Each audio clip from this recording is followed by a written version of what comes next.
Oh hey guys, let's learn how to animate a goop splat. So in the previous tutorial I showed some splats that I had drawn and I'm choosing this guy to do. So I've prepped my file with the flipbook template or the sprite sheet template depending on what your particle editor calls it. So basically what this template does for me is, I go back out to my scene, I've got my animation which will play here once I've finished it, and then I've got the layout of all the frames. Once I've animated, these will all start updating. As I click on different instances of the symbol, I can see that the frame over here is progressing. So yeah, so I'm going to use that template. If you're curious how to make it, see the previous tutorial where I made it. So if I double click into this symbol and start making my edits, I've got my guide layer set up with the radiant rings, and there's two things that I want to do to prep this image. Number one, I know from experience that this is going to be a little too big. It's too close to my edge already, and I'm going to want this to animate and slide out a little bit, and I don't want to risk it, so I'm going to size it down. I can click on the layer here, or I can do Control A to select everything. When I type Q, you'll notice that it puts the transform in the center of the selection. So I can move that if I have snapping turned on, and it'll click to the center. And then I can just hold Shift and size that down to a size where I'm comfortable. And then the second thing I want to do is I want to copy this. Let's see, I have how many arms? 1, 2, 3, 4, 5 arms. So I want to copy and paste this, new layer, paste in place, is Control Shift V. I want to do that 5 times. Let's see how many layers I've got. 1, 2, 3, 4, 5. Cool. And then one more, which will be our center for now. Alright, so I'm going to hide all the other layers. My goal here is to split up all of these arms onto their own layer. So what I'm going to do is I'm going to lasso, which is L, everything but this centerpiece. Make it look all nice and pretty if I want. And then hit delete and delete everything else. And I'll explain why I'm doing this in a second. So on the second one I want this guy. Delete everything but that guy. And then I'll leave this little nub here with that dude. Let's see, I want to get a good shape here. Oh, let's start here. There we go. That dude. And then just carve all this out. The reason why I'm doing this is because I want each of these strands to expand out at its own speed. I don't want them to burst all out simultaneously because that's kind of boring. Instead, what I want is for them to kind of come out in an offset sort of way, which I think would be kind of cool. So it feels a little more organic and less like a video game, more like a awesome cartoon or like a fantasy world coming to life. Kind of suspend that disbelief that you're in a game world, right? So here I selected the middle. I'll just cut that, delete the rest, and then Control Shift V to paste it in place. Yeah, it works. Okay. If I show everything, it'll look about the same, hopefully. So now my goal is to animate each one of these separately. So if I hide all that, and then I select all these layers and hit F7, and then I select all of them here to F7 again, and F7 again, I've got my keyframes. So there's frame 1 of that guy. Now just start animating. Let's see, I'll turn on onion skin with onion skin with outline mode. So that means I can paint here and it'll show onion skin on the previous frame. I can adjust this to get it where I need.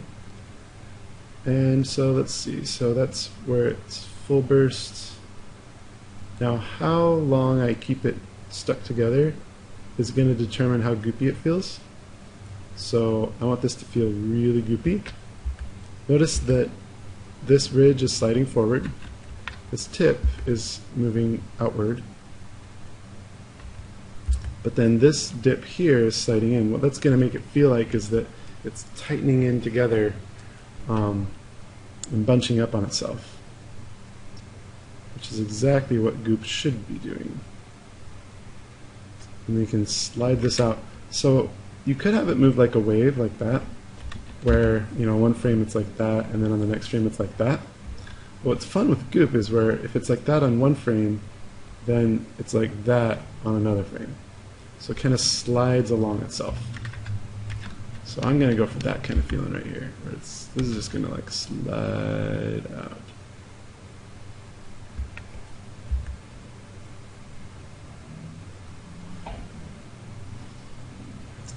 Get this to burst up a little bit. You get that viscousness going on there. What's going to be really nice is that because I'm doing these separately, the timing is likely to be a little different on all of them, because my brain can't remember what it was doing before, right? And I don't know, it's just going to be more varied and crazy like that. So I think that'll help us out. It's kind of an automated way of getting more variety in your animation. If you want everything to be consistent, then please, by all means, animate it at the same time as the neighboring parts. But if you want the neighboring parts to feel a little bit different from each other, then animate the neighboring parts separately. It's pretty straightforward. So as it gets out further, it'll slow down and start breaking apart in maybe some places. It's going to get really skinny in others. So I don't want it to break apart here and here at the same time, so I'm purposefully avoiding that.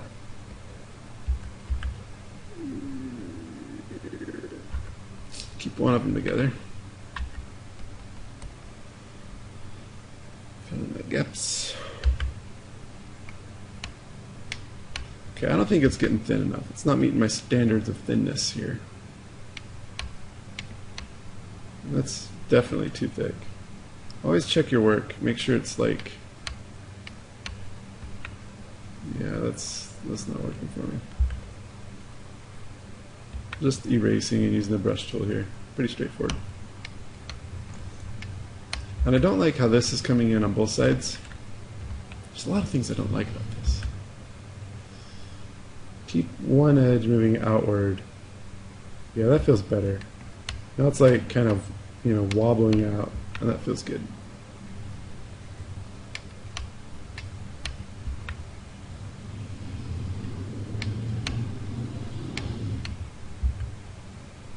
That wobbling in.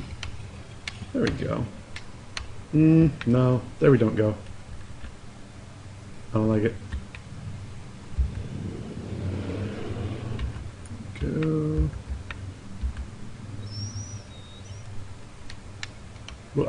Blech, blech. This isn't getting thin enough either.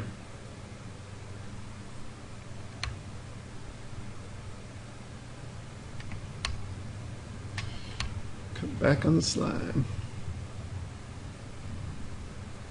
All right.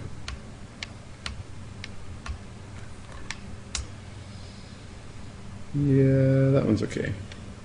All right. And then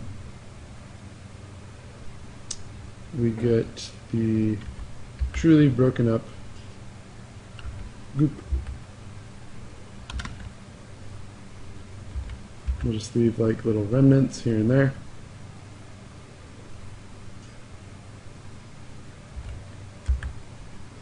So right here, I could just do a Y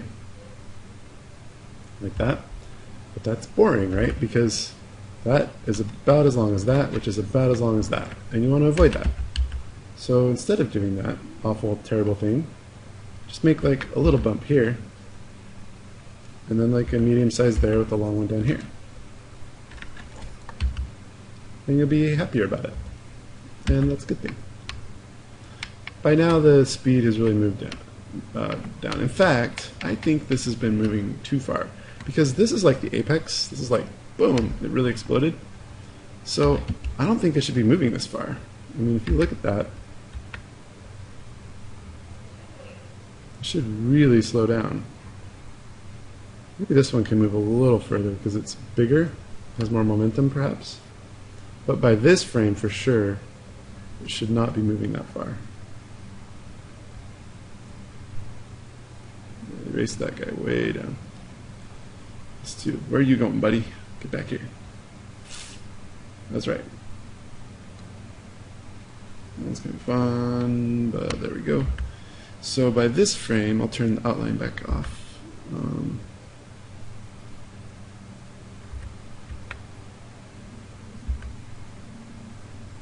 There we go, we got to drop it there, do one there. You want to be careful with how detailed you get. And remember in the last tutorial I talked about all those little tiny details in the first splat in the top left. And honestly, if you're achieving shapes like this, that better be a dang big splat texture in the game, because when you look at this at 100%, that's 512 by 512. That's like itty bitty. That's like pixel, half pixel size. So try not to put little pixels in your texture wherever possible.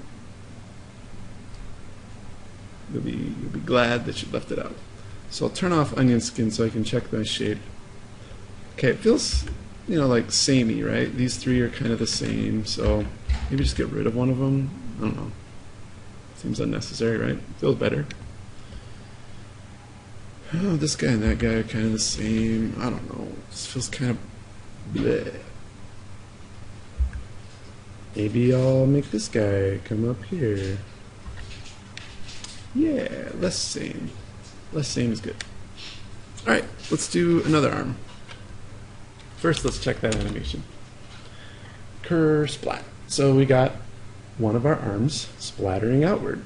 Feels okay. Feels pretty good. Let's do another one. First one was so fun, just can't wait to do more. Alright, this is a weird angle. I'm having a hard time tilting my wrist. Alright, so we got the curve splat center. Move that out. No, you know what? Because these two obviously just broke up, this guy's going to be shrinking back more. Away from that other dude. Because he doesn't like him anymore because they broke up. I don't know, is it two dudes? Is it a dude and a girl? I don't know. I'll let you decide. Let's see. This guy, he can move out a little further. Alright, so I mentioned in the previous tutorial what I liked about this design was that it could slide and expand outward. But the key here is that it can't just expand sideways like that. It still has to be moving primarily in this direction. But I can get away with it if I bring this back into here. So this nub is still sliding in that direction, but this is sliding outward. At least I think it'll work. I don't know, let's find out. Shall we? It's gonna get thinner all around. Some peeps out. Sure, that guy, I'll do that there. I'm doing a mixture of things like expanding out and sliding along. You get the idea.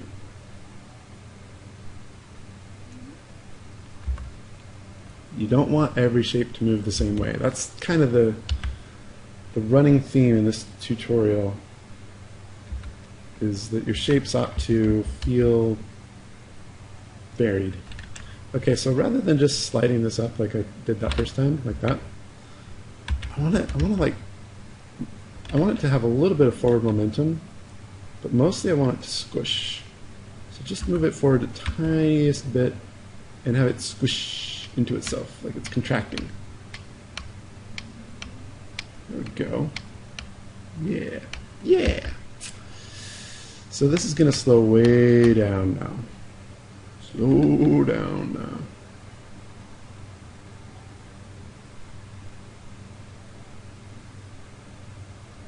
And it's all going to start.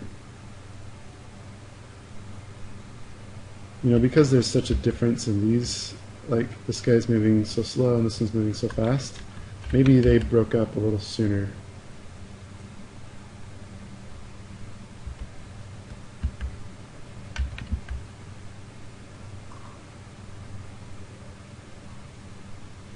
Alright.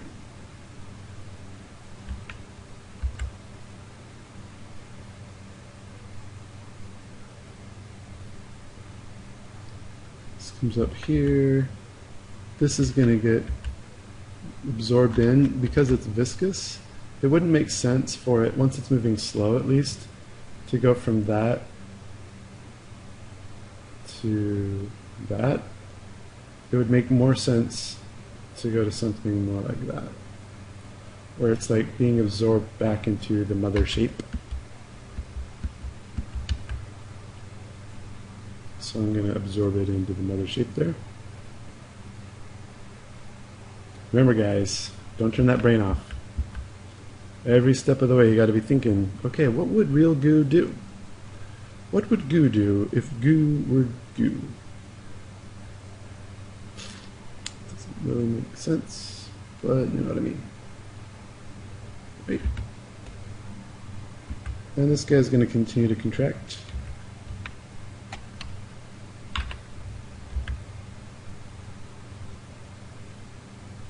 And this guy will continue to expand. Why not?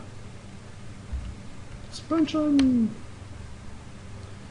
And then all these are going to kind of break apart. This guy's already broken up long ago. Do that little tricky trick there. Make that a little different. Let's see. Make the different thing with the difference. This will just contract completely back down, because I said so. And maybe like a strand was left out here, and then there's like a piece over here. I don't know, maybe that just balls up completely like that. But then this guy, there's something like this. No, you can't. Yeah, that works.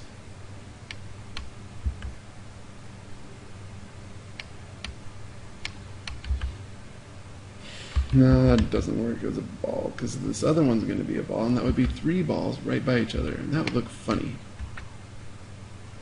Alright.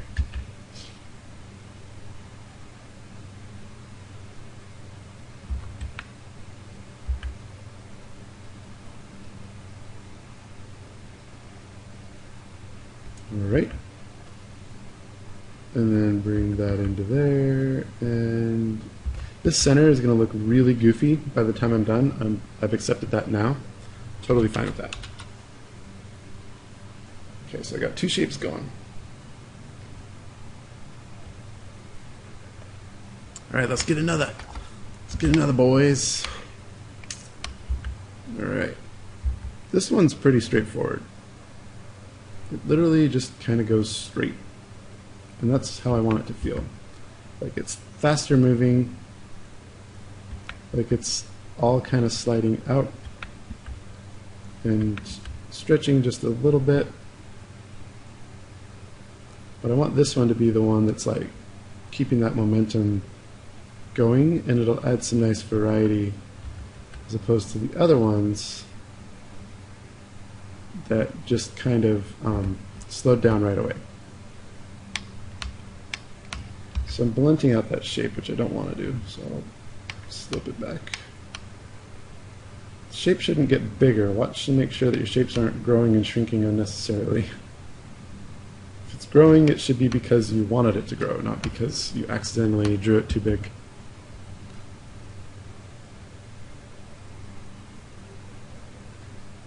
Should be actually getting thinner as it gets longer.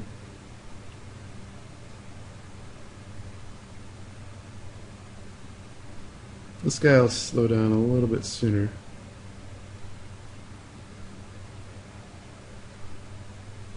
This guy will start widening out.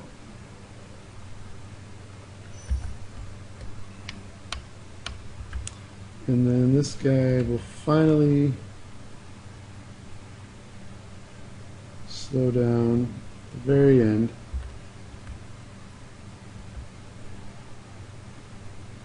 But he won't like it, so I'm going to do it reluctantly. Sometimes when you get older, you just have to slow down whether you want to or not. Right? Okay, I just twinned that shape big time. These two are straight across from each other.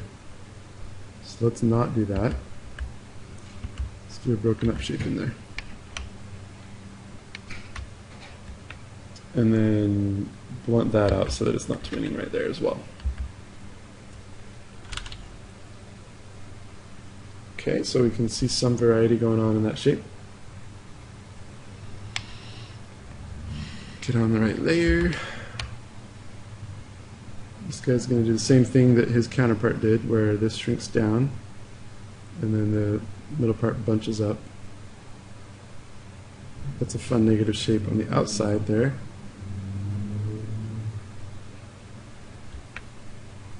I don't know, let's try something crazy, guys. I'm feeling kind of crazy. Are you feeling crazy? Let's get crazy. Oh yeah, I went there. I went there and back again. Just slide that right out there and then see how it feels. Trying out all kinds of craziness today. Look, I'm even adding a new negative shape right there. That guy right there. That's right. It was becoming such a big area that it kind of called for its own negative shape, I guess. I don't know. I don't have any defense for what I just did, other than I wanted to try stuff and I was bored. Sometimes really good artwork comes out of boredom. Alright. The negative shape is growing up to be something.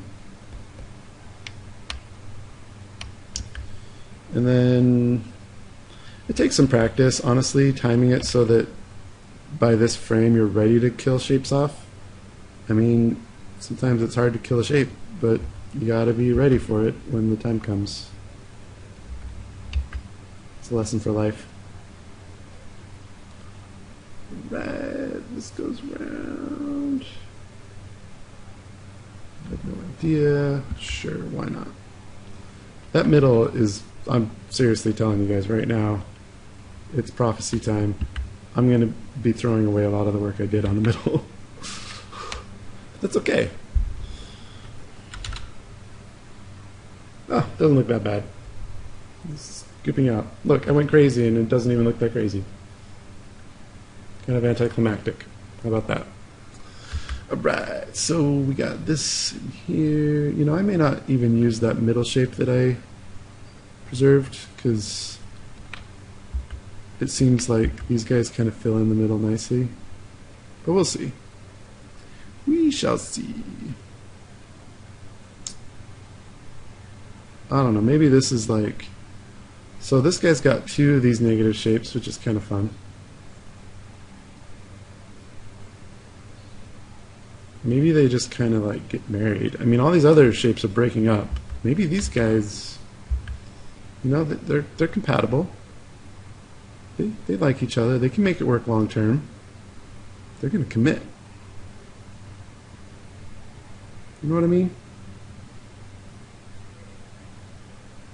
Yeah. Right. Combining negative shapes together, the revolution has arrived. Alright. I'm going to make as many awkward comments as I possibly can at the end of this video. Maybe it wasn't that awkward for you, I don't know. I felt kind of awkward talking about awkwardness. And putting my face clear off the screen. That's how you know I'm really into something, is when I start tilting my head way over. I'll be drawing sometimes and my wife will come over and be like, "Does your back hurt?" And I'll be like, "Yeah, how did you know?" And she's like, "Because you're sitting like a crazy person with your head clear over to the side and there's no way that your back could stay aligned." My wife, by the way, is a certified massage therapist. She knows a lot about backs being out of alignment. And she is very good at what she does. If I do say so myself. She's over there on her computer. I don't know if she just heard me. Oh, she heard me. She's ignoring me. Or so she says. Alright.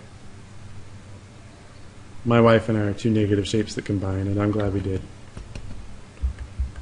We've been combined for 8 years now.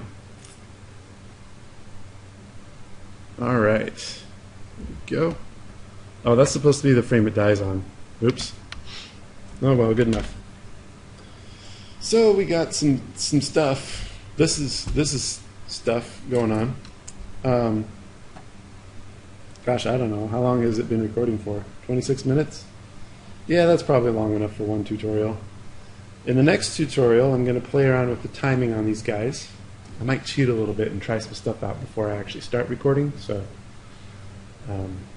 yeah, but we'll start from this point, and then I'll kind of guide you through how to get some good timing going on in there. And then we'll go in and in between what's left of it. Hope you learned something.